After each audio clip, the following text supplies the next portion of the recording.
څلور واړو جانبینو ترمنځ په اووه نفره په شهادت رسېدلي وو. دا د خوست ولایت په باک ولسوالۍ کې د هغو څلورو کورنیو ترمنځ د روغې جوړې مراسم دي چې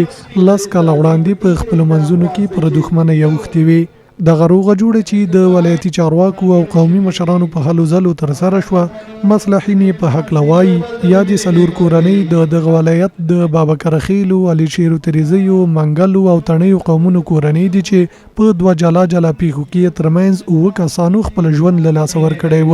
او ترڅنګ یې جانبینو ته ګڼ شمېر مالي زیانونه هم اوښتي وه. مشکله په دې وه، درنده په دې وه چې دا د څلورو قومونو نه وه، چې یو قوم د منګلو و، یو قوم د تڼیو و، یو قوم د بابکر خیلو و، یو قوم د ترزیو. خو لله الحمد چې دار کسون ورته روغیل وو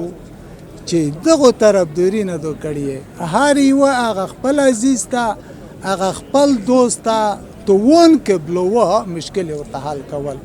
د یادې روغې جوړې مراسمو کې ولایتي چارواکو وویل هڅه کوي تر څو د قومي مشرانو او ځوانانو سره په ګډه همکارۍ د هغو کورنیو ترمنځ صلح راولي او خپلمنځي دښمنیو ته یې د پای ټکی کېږدي چې خپلو منځونو کې پر دښمنۍ اوښتې وي. د دوی په وینا د اسلامي امارت نظام د ټولو ولسونو او قومونو یو ګډ عادله نظام ده چې د هیواد ګوټ ګوټ اوسیدونکي پکې خپل ځانونه ګوري. موږ تاسو باید کوشش وکړو او دا خپل مسؤلیت وګورو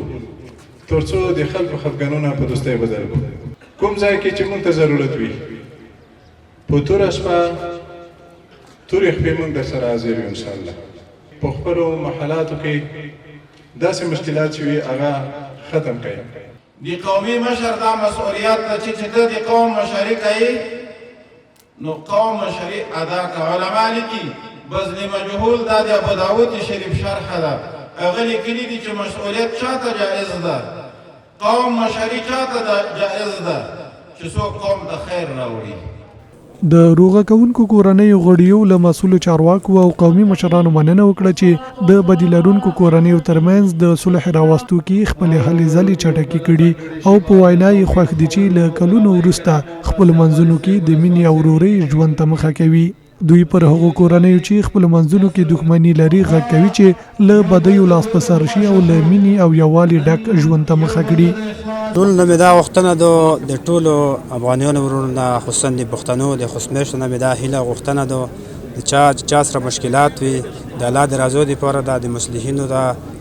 خپل مشکلات مخکې کړي، نظام ته د مخکې کړي ترڅو د دوی مشکلات د الله پر رحم حل شي. ډېر خوښ یو په دا جوړنې واقعا چې په بدای کې ډېر ستونزې ډېر تکلیفونه ورکېدي، خو د تکړه تر زمانو د تکړه کلیوالو او د تکړه دوستونو لوسه